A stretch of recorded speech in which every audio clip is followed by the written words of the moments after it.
Good morning, y'all. Thursday. It seemed like I just said this a couple of days ago. The weeks be lying by. Don't let life pass you by without enjoying it, fam, because I'm telling you, these days be zoom. Y'all know I always like talking about relationships, so here I go again.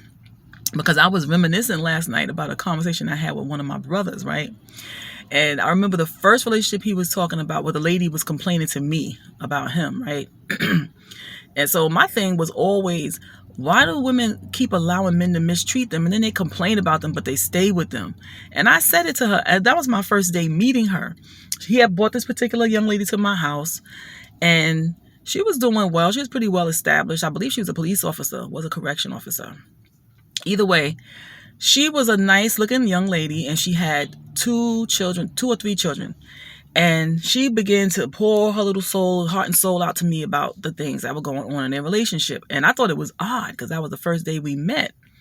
But as she's talking to me and I'm like, why? Not his behavior, but why were you allowing it? And I'm not defending anybody. When somebody is wrong, they're wrong. I don't care who you are. You're wrong, you're wrong. And so as she's going on and on, I had to stop her because I got bored listening to the story. And I'm going to tell you, that's how I am. I get bored listening to women complain about a man that they're going to stay with. You telling me all of this stuff that he's done and that he's doing. Why are you staying there? Why are you there? Why? And then you're going to meet me. So what did you think I was going to do? Be his counselor and tell him don't do these things? I can't instruct that man not to do anything. But guess who can stop him? You. You're allowing somebody to mistreat you or not give you what you desire, but you're going to come meet the family and tell me all of this stuff. I didn't think anything less of him. I thought less of you because I'm like, sweetie, you have a low self-esteem. And it's a well-established, beautiful woman. Very beautiful. I'm like, okay. So just because our outside is attractive and we accomplish some goals and we're doing well financially, that doesn't mean we have it all together. A lot of ladies are accomplishing goals and then settling when they're looking for a man because we are too ridiculous. All we think about is the outside, what he looks like. And secondly, how he sling his thing, right? That's all we think about. Why is that the only things that are important to us? You have so many other things that a man ought to be giving you in a relationship. But those two things seem to suffice until you start dealing with him a little longer and you start seeing all the ugly come out. Do you think a man is going to put his best foot forward when he did not have to do that for you when y'all first met? Why would he have to change anything about himself? Why would he need to do anything different when he got you just the way he is? That's one. The next female that I met through him. Now, the funny thing about this, and I said, that's true. He made a valid point. And this is why it's good to talk to men because we need to see their point of view. We always complaining and crying, talking about, oh, this, that. When you look at things through the eyes of a man, honey, you see how we do in a whole different perspective because they have their perspectives, you know. The way we talk about them, it hurts them. It bothers them. And some of them are the worst. But what's the point in talking about it? Do something about it. Be proactive. What are you sitting around? Oh, that he did this, he did that. That is so boring. Nobody want to hear that crap. Nobody want to hear it. Right? So the second lady, and I'm telling y'all these stories because I'm hoping that if this is you, that you snap out of it, honey, and get it together because this woman that he was with, she had 2 sons. Now check this out. This was the thing that blew my mind when he told me this. He said, this chick trying to check me and give me a curfew when she got, I think the oldest one, I think one son was in jail. She had 3 boys. One son was in jail already. One was 14 and the youngest one was 12. The 12-year-old comes home 2-3 o'clock in the morning. So this lady got stipulation rules and regulations for him. He can't come in past midnight or some crap he told me. But her sons were running the street. What kind of backward crap is that? So this is what we're doing, right? We want to mother our men. But our sons are doing all kinds of crazy stuff. You ain't putting forth no stipulations for your boys, and you know we need to protect our boys. Because y'all know what's going on with our boys. They out there getting into gang activity. They're shooting and killing one another, and the cops are after them on top of it all. So they got 3 big issues that they're facing and dealing with as young men, right? Young black men. You ain't trying to secure your boys, though. But you worrying about a man. And this is the crazy crap that we do as women. Why are we so desperate to have somebody laying up next to us? By any means necessary. You want to mother him, but you're not mothering your boys, who need you way more than he does. And you should be more concerned about them than him. But this is the crazy stories that we come across. When you sit and talk to a brother and he starts sharing, let me tell you what she's about. That's crazy. Now, what man gonna respect that? So you think if you give him a curfew, he can't cheat? He can cheat in broad daylight in the middle of the day. He could do whatever he wants. He's a grown man. You cannot stop him. But then you're going to say, well, you can't come in here after 12 o'clock. Wow. And see, brothers, y'all need to have your stuff together. Because when you living with a woman, of course, she going to give you rules. It's her home. She's paying the bills. If you ain't giving her a dime toward anything, she going to say whatever she thinks she want to say to you. And in a way, you're going to have to listen because she going to lock you out. Let me tell you the third incident. And it's not in the same order. It's not in the correct order, but I'm just remembering all the things that we had discussed. There are women out there who don't mind dating a man who's broke. Let me tell you why. And I had to learn this from a man, once again. When you're broke and you don't have nothing, and I'm talking about somebody who just came out of jail. A lot of women love them some jailbirds. They be in there lifting them weights, coming out looking all fine. Looking good, right? So you just want a hot body. So you don't care about what he got going on. And a lot of us are controlling. We are very controlling. So now you want to control this brother.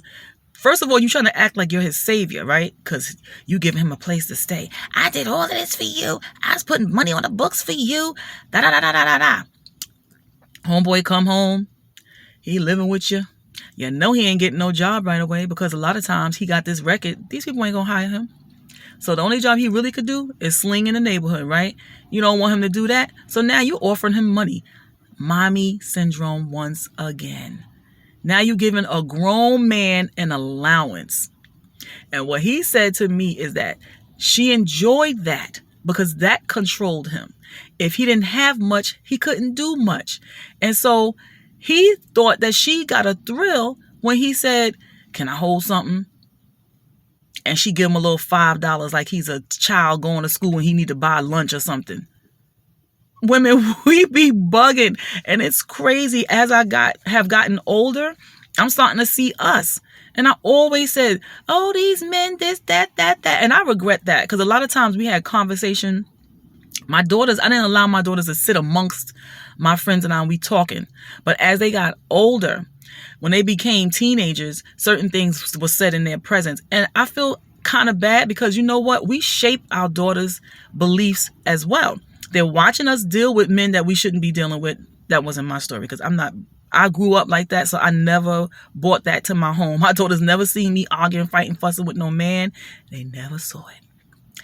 Right? And so because I grew up that way, that taught me not to do that. I hated that when I was a little girl. So that was like, no, that's not going to go down around my babies. No. Right? And so they never saw that. They never saw me in a bad relationship with anybody. They never witnessed that.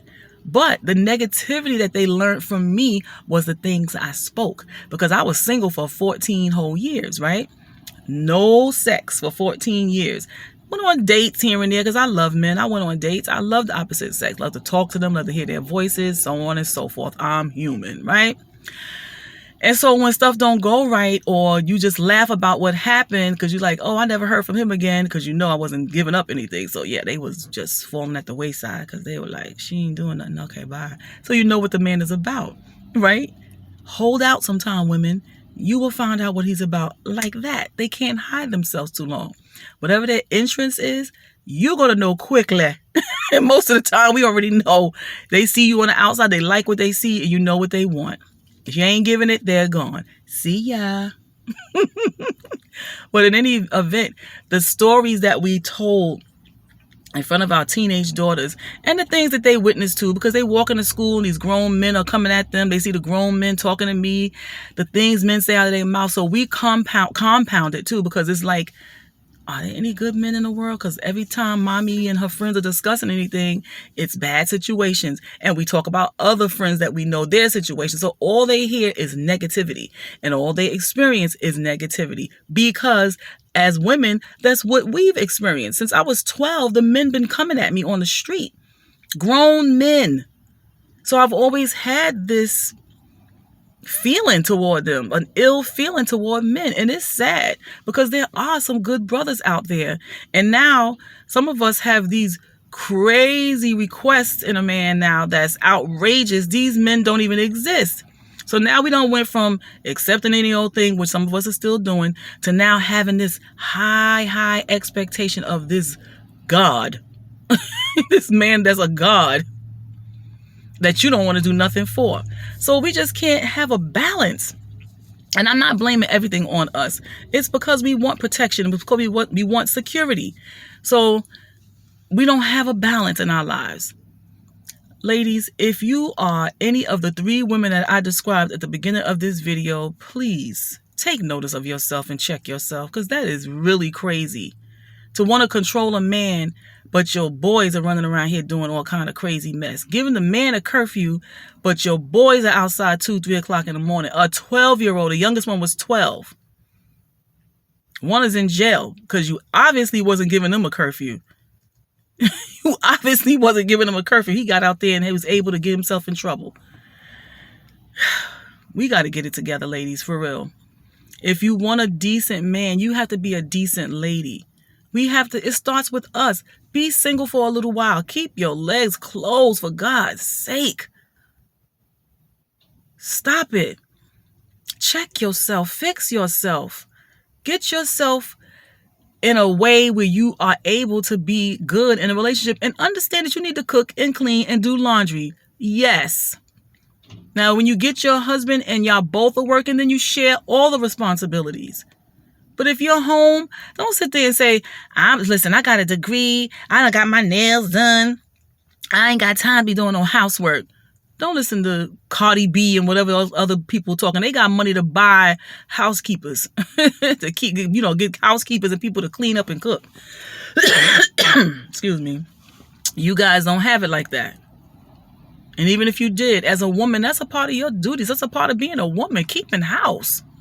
All right, I'm done. I'm done, ladies. Peace, love, and blessings to you all.